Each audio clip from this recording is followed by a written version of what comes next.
네, 오늘도 사도행전 말씀 이어서 함께 나가겠습니다. 오늘은 사도행전 21장 27절부터 22장 첫 번째 절까지를 다루면서 선한 열심이라고 하는 제목으로 하나님 말씀 함께 나누겠습니다. 아이들에게도 제가 잠깐 요약을 한 것처럼 열심이라고 하는 것은 우리가 반드시 있어야 됩니다. 열심이 없는 것보다 열심이 있는 것이 하나님께서 원하시는 것이죠. 그래서 하나님께서 너희가 차거나 뜨겁거나 해라, 미지근하게 하지 말아라, 그러면 내가 너희를 뱉을 것이다, 그렇게 말씀하시는 것이 차가운 것도 열심이고 뜨거운 것도 열심입니다. 둘 중에 하나를 하라는 것이에요. 아무것도 하지 않고 게으르게 그냥 그런 대로 되는 대로 있지 말라. 그것은 하나님에 대한 사랑과 열심이 없는 것이다. 너희가 마음을 다하고 뜻을 다하고 너희 힘을 다해서 하나님을 사랑하려면 열심이 있어야 된다라는 것입니다. 그런데 바울도 열심히 있었고 이 이스라엘 사람들도 열심히 있었습니다. 열심히 있다는 사실을 우리가 부인할 수가 없죠. 그런데 바울은 하나님께서 원하시는 열심이 있었고 이스라엘 유대인들은 하나님께서 원치 않으시는 열심이 있었습니다. 우리가 믿는 사람들로서 예수님의 제자로서 하나님의 자녀들로서 열심이 있는데 때로는 마치 이 유대인들처럼 하나님께서 원하시지 않는 형태의 열심을 낼 때가 있음을 발견합니다. 그렇기 때문에 우리가 하나님을 위한 열심을 낼 때 하나님께서 원하시는 방법으로 그 일을 열심히 해야지 하나님의 열심이 이루어집니다. 그 사실을 오늘 함께 말씀을 통해서 발견하기를 원합니다. 오늘 27절 사도행전 21장부터 36절에 있는 내용을 보면은 이 유대인들이 굉장한 열심이 있었어요. 그건 악한 열심이죠. 하나님께서 미워하시는, 싫어하시는 열심입니다. 27절 한번 보시겠습니다. 그 이레가 거의 참에 아시아로부터 온 유대인이 성전에서 바울을 보고 모든 무리를 충동하여 그를 붙들었다 했습니다. 지금 바울이 어디에 있습니까? 예루살렘 성전에 있습니다. 그런데 여기 있는 바울을 붙잡은 유대인들은 어디서 왔습니까? 아시아 마이너 아시아죠. 터키 지방, 거기서부터 지금 여행해서 왔습니다. 바울 잡으려고. 얼마나 큰 열심입니까? 그때 당시에 차가 있었습니까? 다 배 타고 걸어서 이렇게 온 것입니다. 굉장한 열심이 있었어요. 근데 이들이 바울을 지금 성전에서 잡았습니다. 근데 바울을 잡는 그 모습이 어떻게 잡았다 성경에 기록되어 있냐면은 무리를 충동해서 잡았다. 영어로는 stirred up 이라고 되어 있습니다. stirred up the whole crowd.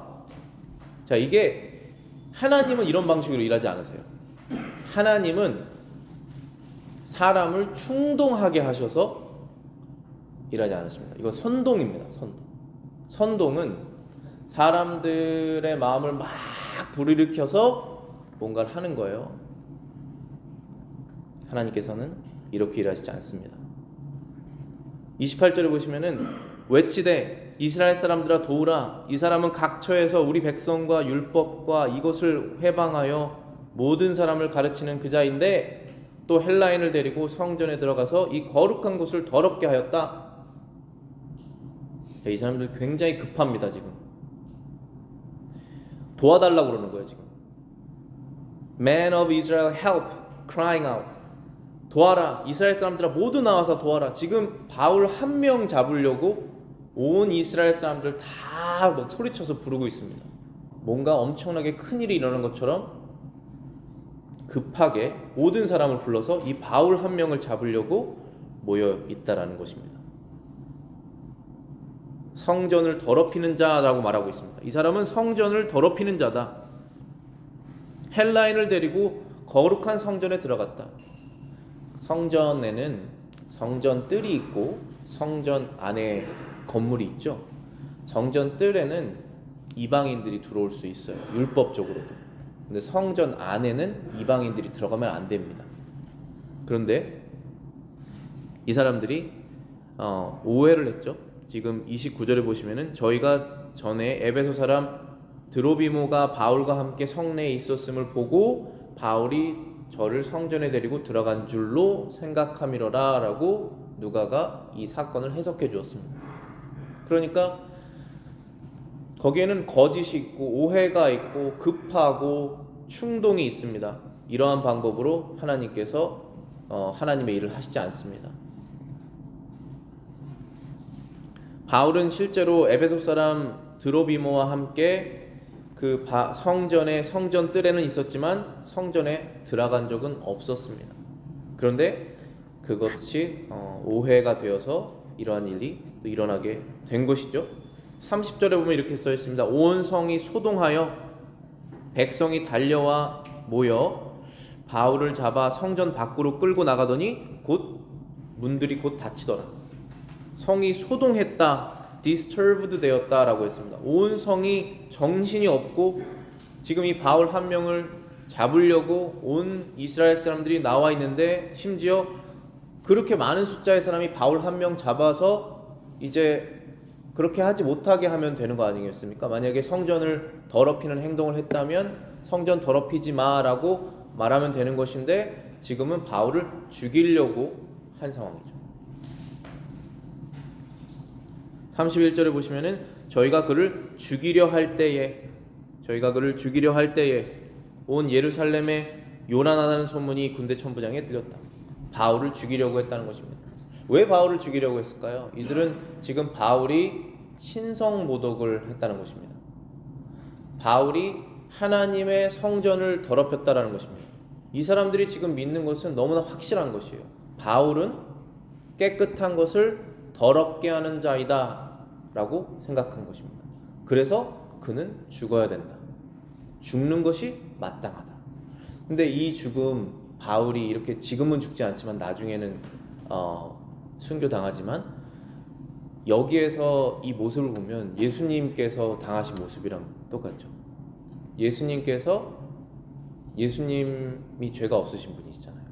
그런데 하나님께 죄를 졌다라고 해서 십자가에 못 박자고 했던 사람들이지 않습니까? 그 똑같은 열심으로 예수님을 전하는 바울을 보고 너는 죽어야 된다 라고 확실하게 생각하고 있는 사람들이죠. 근데 그 방식이 너무나 악하잖아요. 사람을 충동시키고 급하고 거짓으로 오해를 하고 소동을 일으키고 살기가 등등해서 사람을 죽이는 그러한 상황입니다. 그런데 이 사람들이 금방 또 멈춰요. 죽이자 하고 이렇게 나갔다가 갑자기 싹 멈춥니다. 왜 멈췄을까요? 로마 천부장이 왔을 때 멈췄습니다. 이게 위선이에요. 이게 정말 옳고 이것이 정말 하나님을 위한 것이라면 로마 천부장이 와도 진행해야죠. 하나님의 법이 세상 법보다 더 위에 있지 않습니까? 근데 이 사람들이 싹 멈춰요. 이걸 보면 비겁함을 볼 수 있죠.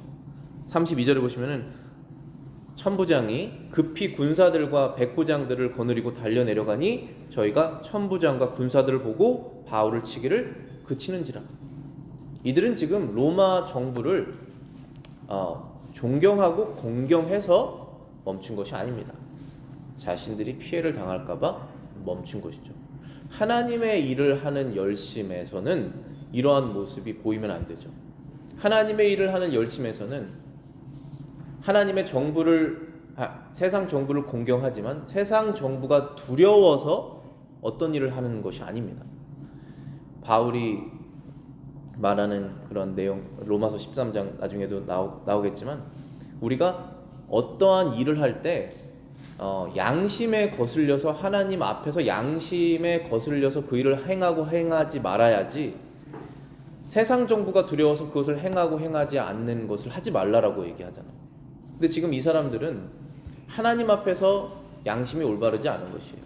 세상 정부를 두려워해서 바울을 죽이는 것을 딱 멈춘 상황입니다. 그 전까지는 정말 급한 일이라고 온 이스라엘 사람들아 도와라 이렇게 얘기하는 그런 상황이었다가 갑자기 탁 멈추는 그런 상황을 보면 얼마나 그것이 비겁하고 두려움이 있는, 세상을 두려워하는 모습이라는 것을 볼 수 있습니다. 33절에 보면 천부장이 가까이 가서 바울을 잡아 두 쇠사슬로 결박하라 명하고 누구며 무슨 일을 하였느냐 물으니 무리 가운데서 어떤 이는 이러한 말로 어떤 일은 저 말로 부르짖거늘 천부장이 소동을 인하여 그 사실을 알 수 없어서 영문 안으로 데려갔다. 굉장히 혼란스러운 상황입니다. 지금 바울이 왜 잡혀서 죽어야 되는지를 이스라엘 사람들, 유대인들도 모르는 상황이에요. 이 사람은 이 말하고 저 사람은 저 말하고 다 정확한 말이 없어요. 그런데 그냥 단지 죽여야 된다는 것이에요. 그게 하나님께서 하시는 방법이 아니죠. 하나님께서 일하시는 방법은 우리가 무엇을 하는지 다 같이 이해를 하고 열심을 갖고 세상에서 반대하는 내용이라도 하나님께서 원하시기 때문에 그 일을 하는 것이지, 지금 이 사람들은 정확하게 무슨 일인지도 모르면서 그 일을 하고 있죠. 이것이 악한 열심입니다. 35절에 보시면은 바울이 층대에 이를 때에 무리의 포행을 인하여 군사들에게 들려가니 이는 백성의 무리가 그가 없이 하고자 외치며 따라감이러라. 이제 로마의 이제 군인들이 천부장의 명령을 따라서 바울을 안전한 곳으로 잠깐 이렇게 대피시키는데 사람들이 너무 많아서 바울을 들고 갔다는 것입니다. 근데 36절에 보시면은 백성의 무리가 그를 없애하고자 외치며 따라갑니다. 마치 예수님을 십자가에 못 박으라고 막 외치면서 따라갔던 그 군중들처럼 똑같죠. 똑같이 뭔지도 모르고 그냥 단지 저 사람은 죽어야 된다, 저 사람은 신성 모독하였다, 거룩한 것을 더럽히는 자이다, 반드시 죽어야 된다 라고 하면서 막 따라오고 있는 그러한 상황입니다. 바울이 이때 무슨 생각이 들었을까요? 바울이 이때 화가 났을까요? 바울이 이때 어떤 생각이 들었을까 생각해보면은 바울은 어쩌면 이 사람들을 이해하고 용서했을 거예요. 왜냐하면 바울은 이 사람들을 보고 자기 모습이 생각났을 것입니다. 왜냐하면 이 모습이 바로 바울의 모습이었기 때문에. 예수님을 만나기 전에 바울이 굉장히 열심을 냈던 사람이잖아요. 나도 예수님을 만나지 못했다면 저들과 지금 똑같이 하거나 더 심했을 것이다 라고 분명히 생각했을 거예요. 사도행전 9장 1절부터 2절 그리고 5절에 말씀하십니다. 사울이 주의 제자들에 대하여 여전히 위협과 살기가 등등하여 대제사장에게 가서 다메섹 여러 회당에 가져갈 공문을 청하니 이는 만일 그 도를 따르는 사람을 만나면 남녀 막론하고 결박하여 예루살렘으로 잡아오려 함이라. 바울이 사울이었을 때 그때 바울은 위협과 살기가 등등했습니다. 보이는 사람마다, 예수님을 믿는 사람마다 다 감옥에 잡으려고, 결국은 그들을 죽게 하려고 하는 그러한 살기, 사람을 죽이려고 하는 그러한 마음이 등등했던 사람이었습니다. 이들과 똑같은 모습이죠. 열심으로 따지면은 이 사람들보다 바울이 훨씬 더 이 열심, 지혈이 있었던 사람이에요. 그런데 바울은 바뀌게 됐죠. 왜냐하면 예수님이 바울을 찾아오셨습니다. 바울이 예수님을 찾아간 것이 아니에요. 너희가 죄인 되었을 때 하나님께서 그의 아들을 보내셨다. 하나님께 우리가 구원해달라고 요청한 적이 없습니다. 하나님께서 그분의 뜻으로 그분의 아들을 보내신 것이죠. 그래서 바울은 지금 그때는 사울이죠. 사울이 예수님을 믿는 것이 신성모독이라고 생각했어요. 어떻게 사람이 하나님이시냐, 어떻게 사람이 하나님의 아들이냐, 그 사실을 바울이 받아들이지 못했고 그것을 통해서 예수님께서 신성모독했다라고 믿었고, 예수님을 믿는 사람들도 신성모독했다라고 생각하기 때문에 반드시 죽어야 된다라고 생각했던 사람이었죠. 그래서 예수님의 제자들을 죽이고 감옥에 가두는 일을 했습니다. 그때 예수님께서 바울에게 나타나셔서 말씀하시죠.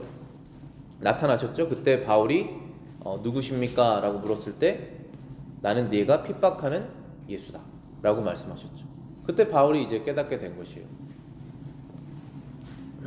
예수님께서 부활하셨던 사실이 정말이구나. 이 사람들이 믿는 내용이 사실이구나. 그것을 깨닫게 됐습니다. 그리고 내가 박해하는 사람들, 이 예수를 믿고 따르는 사람들을 박해하는 것은 바로 예수님을 직접 박해하는 것이구나. 나는 하나님의 아들을 박해하고 있었구나 라는 사실을 깨닫게 됩니다. 그래서 이 지금 하나님의 아들을 전하는 사람으로 바뀌었을 때 자신을 박해하는 사람들을 보고 자신의 옛 모습을 생각하지 않을 수가 없는 것이죠. 그러니까 저와 여러분들이 하나님의 열심으로 누군가에게 예수님을 전할 때 받아들이지 않는 사람, 조롱하는 사람, 믿지 않는 사람, 무관심하는 사람, 그 모든 사람들을 통해서 우리의 모습을 발견할 수 있는 것 아니겠습니까? 그래서 그들에게 받은 것을 우리가 그들에게 돌려주지 않고 하나님 안에서 위로받고 다시 우리가 사랑의 마음, 회개하는 마음으로 또다시 그리스도를 전할 수 있게 되는 것입니다. 이것을 경험해 봐야죠. 자신의 모습을 돌아볼 수 있어야 된다는 것입니다. 바울은 분명히 그랬을 거예요. 왜냐하면 바울은 성령이 충만했기 때문에. 주보에 몇 가지 성경 구절 써놨습니다. 빌립보서 3장 6절부터 8절입니다. 열심으로 교회를 박해하고 율법의 의로는 흠이 없는 자라.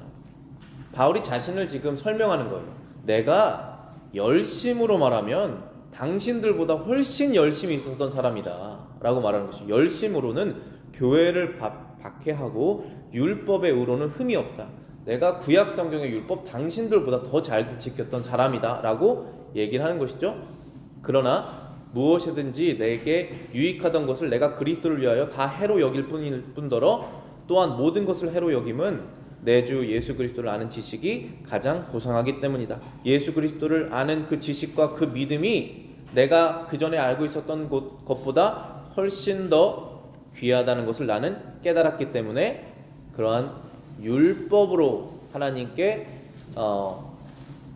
구원받으려고 했던 모든 것들을 버리고 이제 그리스도를 통해서 하나님의 자녀가 된다는 그 지식, 그 믿음을 내가 가장 귀하다는 것을 믿는다라고 말하고 있는 것입니다. 로마서 10장 1절부터 3절에는 바울이 이 유대인들에 대해서 어떻게 생각하고 있는지에 대해 말하고 있습니다. 형제들아, 내 마음에 원하는 바와 하나님께 구하는 바는 이스라엘을 위함이다. 곧 그들로 구원을 받게 함이라. 내가 증언하노니 그들이 하나님께 열심히 있으나 올바른 지식을 따른 것이 아니니라. 하나님의 의를 모르고 자기 의를 세우려고 힘써 하나님의 의에 복종하지 아니하였느니라. 바울이 지금 말하는 내용들을 통해서 몇 가지 우리가 생각할 수 있는 게, 첫 번째는 이 바울은 유대인이잖아요. 그리고 구약 성경을 철저하게 믿었던 사람이고 율법을 잘 지켰던 사람으로서 이 이스라엘 사람들, 이 유대인들을 구원하는 것을 간절히 원했던 사람입니다. 왜냐하면 자신의 혈통이니까 원한 것이고 그러니까 그것을 우리가 한국 사람이니까 한국 사람에 대한 그런 마음이 일어나는 것이 당연하죠. 그리고 좀 더 나가면은 같은 말을 쓰는 북한에 있는 사람들, 불쌍한 사람들이 예수님 믿었으면 좋겠다라고 하는 생각이 당연하게 일어나는 것이 맞죠. 그런데 더 나아가서 이스라엘 백성은 특별하죠. 바울이 우리가 한국 사람이기 때문에 한국에 있는 사람이든지 여기 있는 한국 사람이든지 우리가 마음 쓰는 건 당연한 것이지만 그거를 넘어서는 당연한 것이 있는 것이에요. 왜냐하면 이스라엘 백성은 하나님께서 첫 번째 선택하신 장자잖아요. 하나님께서 선택하신 게 틀림이 없단 말이에요. 하나님께서 선택하신 것은 틀림이 없다라고 말씀하시죠. 그런데 마치 틀린 것처럼 보이죠. 지금 이스라엘을 선택하셨는데 지금 이스라엘 백성이 예수님을 죽이는 일이 일어났고 예수님을 받아들이지 않는 상태며 예수님 믿는 사람까지 핍박하는, 오히려 그 사람들이 그냥 믿게 내버려두고 서포트를 하지 못할 망정 죽이는 일이 벌어지는 이 상황이 얼마나 답답하고 안타깝겠습니까? 그래서 바울은 유대인들, 이스라엘 사람들을 예수님께로 이끄는 것에 대한 그러한 진심과 열심이 있었다는 거예요. 누구를 위해서? 하나님의 영광을 위해서. 하나님께서 하신 일이 올바르기 때문에 그러한 마음이 있는 것입니다. 지금 바울이 만약에 누군가가 교인으로서 교회를 다니다가 하나님을 믿는 고백, 예수님 믿는 고백을 했다가 실족해서 유혹에 빠진 것이죠. 세상의 어려움을 당해서 떨어져 나갔어요. 그러면 그 사람을 찾고 기도하고 그 사람을 다시 주님께로 데리고 오는 것이 열심을 우리가 내야 되는 이유가 하나님께서 선택하신 사람, 하나님의 이름을 위해서 하는 것입니다. 그것이 첫 번째예요. 그런 다음에 그 사람을 사랑하고 불쌍하게 여기는 것이 있는 것이죠. 그러니까 항상 우리가 열심을 낼 때 이것이 올바른 열심인지 아니면은 개인적인 그러한 나의 욕심인지 이런 것을 우리가 생각했을 때 항상 하나님의 이름이 먼저 있는지, 최종적인 목적이 결국은 하나님의 영광인지를 보면 하나님께서 기뻐하시는 열심인지 아닌지를 알 수가 있습니다. 다시 로마서 10장 2절에 보시면 내가 증언하노니 그들이 하나님께 열심히 있으나, 자, 지금 이스라엘 사람들이 열심히 있었습니다. 열심히 있다라고 바울이 얘기를 하는 거예요. 그들이 하나님께 열심히 있으나 올바른 지식을 따른 것이 아니다. 우리가 성경을 모르면 올바른 지식이 없습니다. 그래서 성경을 알아야 돼요.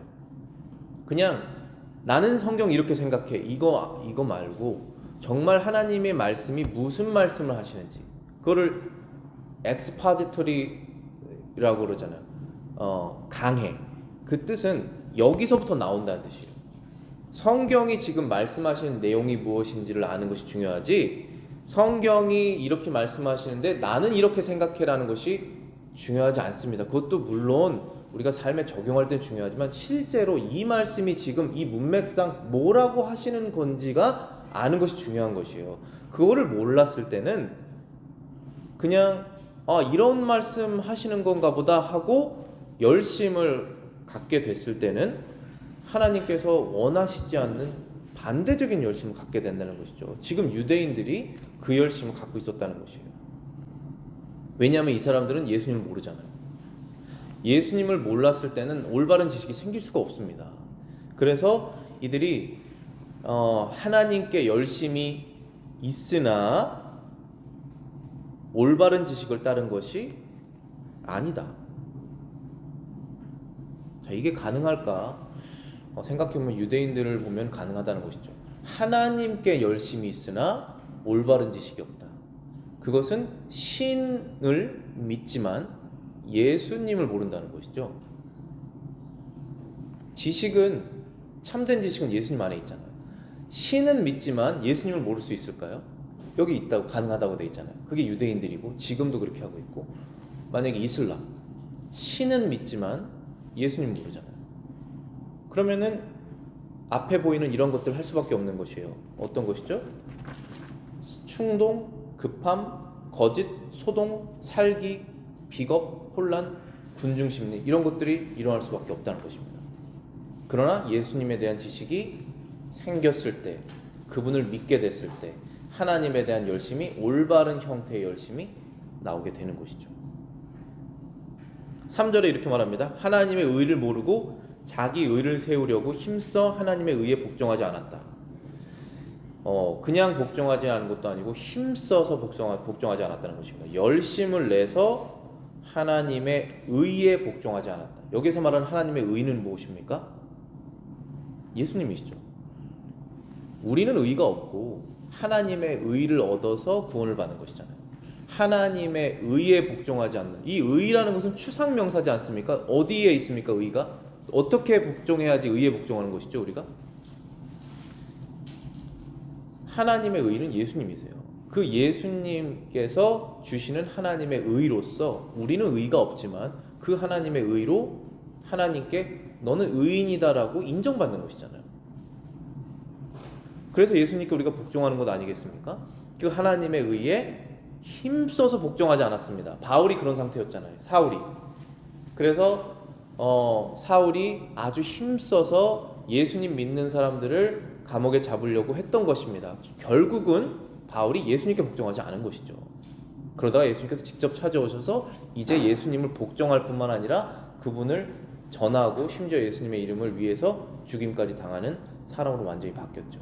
그게 바울의 삶의 변화였습니다. 그것을 따르는 사람들이 저희들이에요. 저희도 그 예수님이 가신 길, 또 바울이 보여준 길을 따르는 사람들이 된 것이죠. 돼야만 하고, 그것이 그리스도인의 삶입니다. 바울이 이렇게 정확하게 유대인들에 대해서 올바르게 생각을 갖고 있었어요. 첫 번째는 유대인들은 하나님께서 선택하신 귀한 백성들이다. 첫 번째 하나님의 장자다.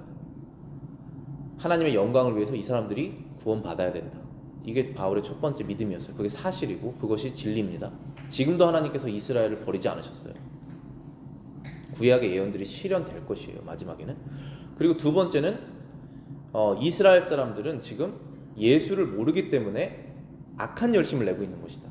그렇기 때문에 이 사람들이 계속 악한 열심을 내더라도 내가 할 수 있는 것은 예수님을 전하는 것밖에 없다. 그래야지만이 이 사람들이 구원받고 올바른 열심으로 바뀔 것이기 때문이다. 그러니까 바울은 방법이 없어요. 다른 방법이 없고 예수님을 전하는 것밖에 방법이 없습니다. 그러려면 말을 해야 돼요.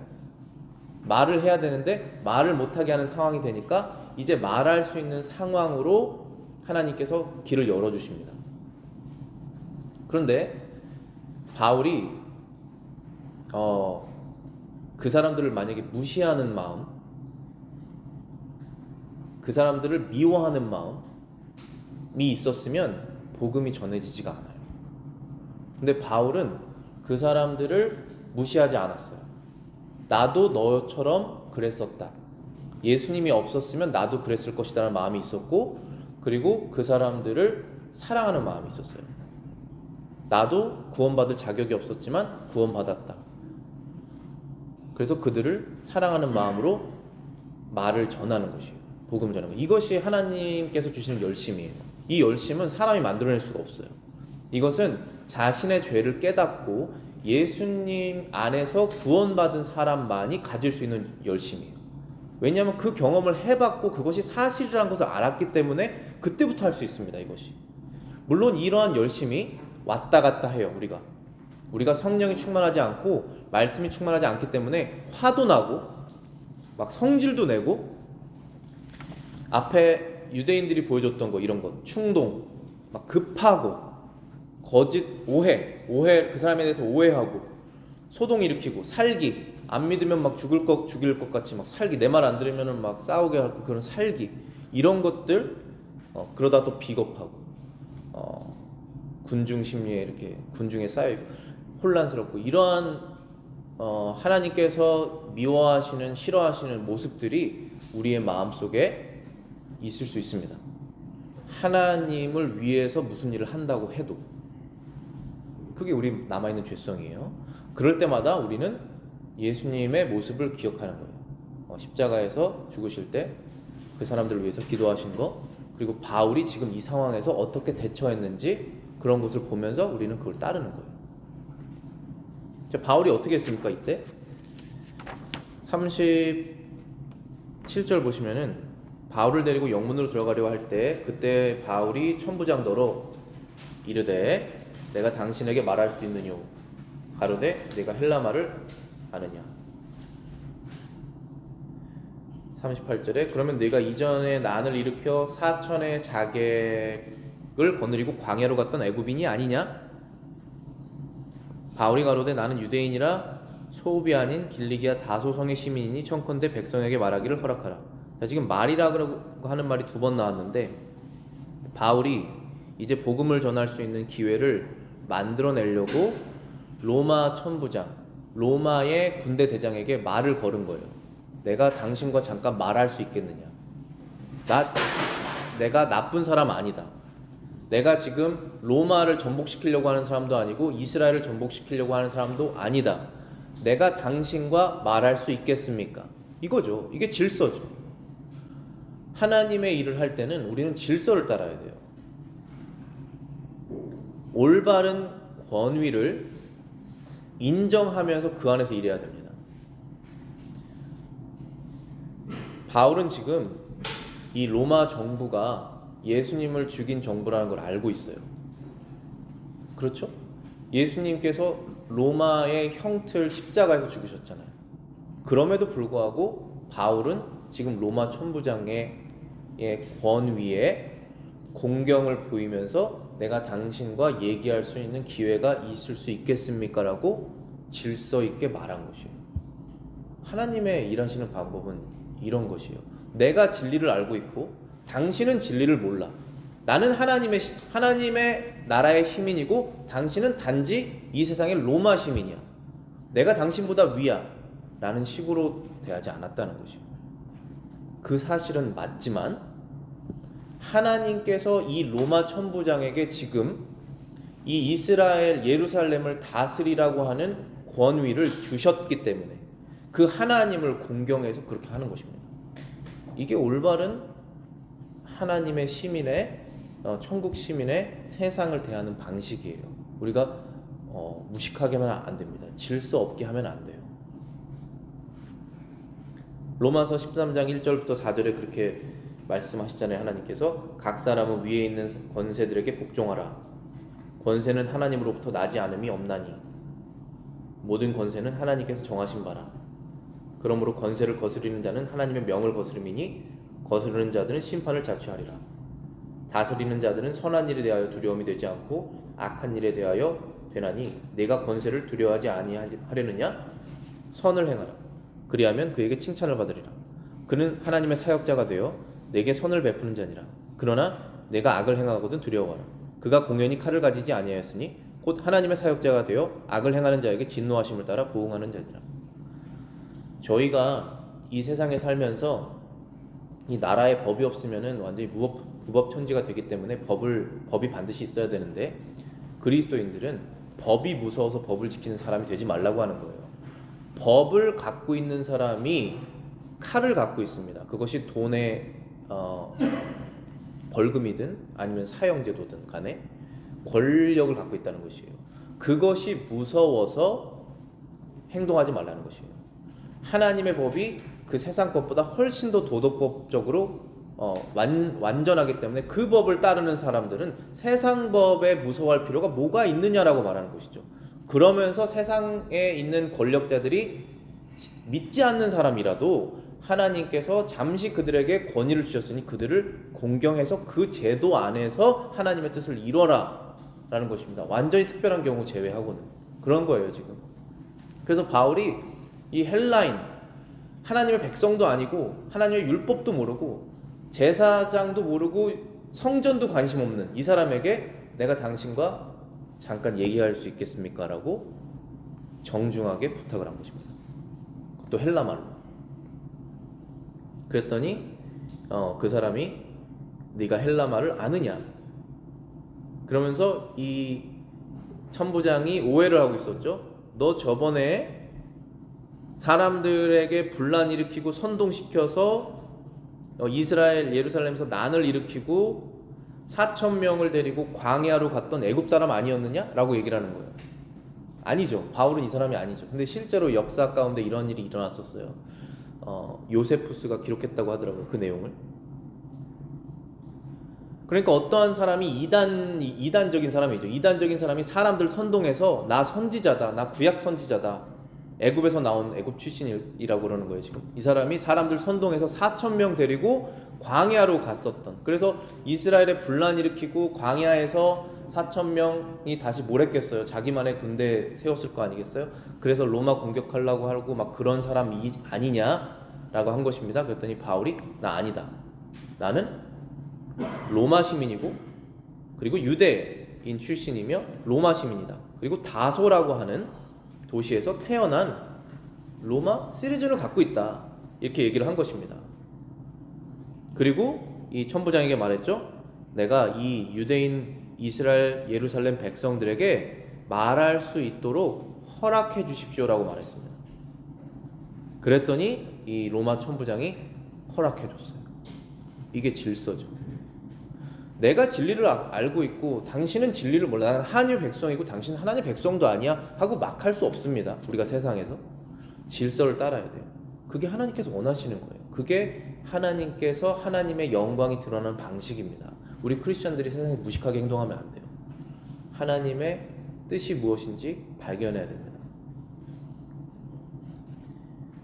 40절에 보시면은 바울이 굉장히 용기가 있었다는 것을 우리가 알 수 있습니다. 천부장이 허락하거늘 바울이 침대 위에 서서 백성에게 손짓하여 크게 조용히 한 후 히브리 말로 말하더라. 여기서 바울이 이제 얘기를 할 것은 당신들이 죽인 예수 그리스도, 예수가 하나님의 아들이시다. 당신들 그분 믿지 않으면 구원받지 못한다. 반대로 너희들이 그분을 믿으면 구원받을 것이다 라는 말을 이제 할 거예요. 그러면 결과는 죽음이에요. 그 말을 하면 바울은 미움을 받게 돼요. 그 말을 하면 바울은 무시를 받게 될 것입니다. 그거를 안 상태에서 말을 시작하는 거예요. 지금 그것을 안 상태에서 혈기로 하는 것도 아니고 무시하는 것도 아니고 겸손과 사랑으로 말을 시작하는 거예요. 그리고 끝에는 자기가 죽을 것도 알면서 그 말을 하는 것이에요. 이게 바로 하나님께서 우리에게 원하시는 복음 전도 방식입니다. 바울이 이제 말을 하면서 예수님께서 하신 말씀들이 기억할 거예요. 그 자신이 마음속에서 여러 가지 생각들이 있을 것이에요. 그때 이런 말씀 기억하겠죠. 요한복음 12장 23절 26절입니다. 예수께서 대답하여 이르시되 인자가 영광을 얻을 때가 왔도다. 내가 진실로 진실로 너에게 이르노니 한 알의 밀이 땅에 떨어져 죽지 아니하면 한 알 그대로 있고 죽으면 많은 열매를 맺느니라. 자기의 생명을 살아나는 자는 잃어버릴 것이요 이 세상에서 자기의 생명을 미워하는 자는 영생하도록 보존하리라. 사람이 나를 섬기려면 나를 따르라. 나 있는 곳에 나를 섬기는 자도 거기 있으리니 사람이 나를 섬기면 내 아버지께서 그를 귀히 여기시리라. 쉽게 말하면 이런 뜻이에요. 예수님께서 내가 있는 천국에 너희가 있으려면 너희는 나를 섬겨라. 너희가 나를 섬기는 방식은 내가 한 방식대로 하는 것이다. 그것은 한 알의 밀알이 땅에 떨어져서 죽어서 열매를 맺는 것이다. 그것은 너희의 생명, 너희 하나 갖고 있는 그 생명을 땅에 심어서 많은 열매를 맺는 것이다. 만약에 너희들이 너희 생명을 이건 내 생명이니까 난 이거 나 누구에게도 줄 수 없어. 내가 왜 저 사람한테 내 생명을 줘야 돼? 해서 갖고 있으면 열매를 맺지 못할 것이다. 그런데 이 생명을 소중하게 생각하지 않고 영원한 생명을 소중하게 생각하는 사람들이 이 생명을 주님께 바친다면 그러면 그 사람을 통해서 열매가 맺어질 것이다. 그것이 우리나라에 오신 선교사님들이 하신 일이죠. 그것이 예수님께서 십자가에서 하신 일이시죠. 그래서 하늘의 별같이 수많은 예수를 믿는 사람들이 지금 전 세계에 있고 얼마나 많이 있었겠어요. 그렇게 주님을 따라서 자신의 생명을 드릴 마음으로 주님을 섬긴 자들이 내가 있는 곳에 있을 것이다. 그 말을 바울이 기억했겠죠. 그래서 내가 지금 이거 말하는 것은 나의 생명을 잃게 되는 것인데 이것으로 인해서 저들 가운데 많은 열매가 있을 것이고 나는 영원히 죽지 않고 영생을 얻어서 주님과 함께 있을 것이다라는 확실한 믿음으로 이 말씀을 전했겠죠. 그리고 바울이 이제 첫 번째 입을 뗍니다. 이 사람들에게 뭐라고 말합니까? 부형들아라고 합니다. 부, 아버지, 형, 형제, brethren and fathers라고 말한 거예요. 부형들아, 내가 지금 너희 앞에서 변명하는 말을 들어라. 여기서 말하는 변명은 defense예요. defense. 내가 나의 믿음을 defense, 내가 지금 이 행동하는 것이 하나님께서 원하시는 것이라고 하는 defense를 할 테니 들으십시오라고 말할 때 제일 먼저 뭐라고 말했습니까? 부형들아라고 했어요. 나의 아버지들이요, 나의 형제들이요. 이제 곧 이 아버지들하고 이 형제들에게 죽임을 당할 거예요. 이제 곧 이 아버지들하고 이 형제들에게 오해를 받아서 감옥에 가게 될 것입니다. 그런데 이 사람들 너무 무식해, 너무 악해, 정말 천해, 그런 생각 다 뒤로 하고 이 사람들 나의 형제들이고 나의 아버지야 라는 마음으로 말을 꺼냈다는 것입니다. 이걸 과연 누가 할 수 있을까요? 이것은 사람이 할 수 없는 거예요. 이것은 성령께서 이 바울을 감동하게 하셔서 진실한 사랑이 있어서 한 것입니다.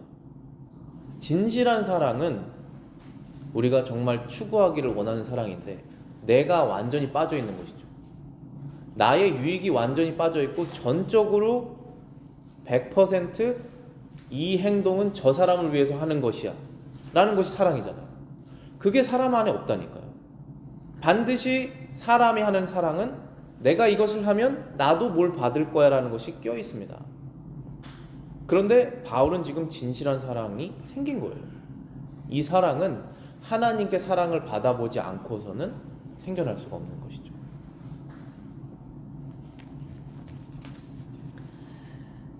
그래서 그러한 진실한 사랑과 용기로 하나님의 질서를 따르며 하나님께 열심을 낼 수 있었습니다. 바울은. 칼빈이 이렇게 얘기했습니다. 이 구절을 해석하기를, 사태가 비록 우리가 원하는 방식으로 방향으로 진전되지 않는다 해도, 우리의 노력이 비록 사람들에게 오해와 조소를 받게 된다 해도 하나님에 의해서는 인정받고 있음을 우리가 알고 있다는 내적 감정으로 지탱해 나가도록 하자. 그리고 불신자들이 우리의 친절을 불의로 갚는다고 해도 우리는 우리의 친절에 대해 어떠한 후회도 하지 않도록 하자. 내가 계획하고 이렇게 해야겠다 하나님을 위해서 라고 생각해서 일을 했는데 내가 원하지 않는 방향으로 나아갑니다. 그럼 화가 날까요? 내가 하나님을 위해서 이것을 하는데 하나님께서 왜 안 들어주시지? 내가 주님을 위해서 이것을 하려고 하는데 왜 사람들이 나를 오해하고 조소, 비웃지? 내가 친절을 베풀었는데 왜 저 사람은 나를 원수처럼 생각하지? 주님을 위해서 난 이것을 했는데. 그런 일이 발생할까요? 발생합니다. 여러분들이 정말 그렇게 하시면. 안 하면 발생하지 않아요. 그런데 주님을 위해서 그 일을 하면 발생합니다. 그것은 정해진 사실이에요. 그런데 그랬을 때 우리가 어떤 후회도 하지 말자. 그런데 왜 후회를 하지 않을 수 있느냐 하면 하나님께서 나를 인정하셨다. 하나님께서 나를 인정하고 계시다 라고 하는 사실을 마음에 믿어서 그런 후회를 하지 말자 라고 한 것입니다. 그게 바로 우리가 그리스도인으로서 살아가는 방법이에요. 여러분들 그러한 삶들 이번 주 한 주 동안 살아가실 때 이러한 마음으로 사실 수 있도록 말씀과 기도로 준비하시고, 그리고 사람들 만나시고 그렇게 말하실 준비하시고 그렇게 하시기를 바라겠습니다. 기도하겠습니다.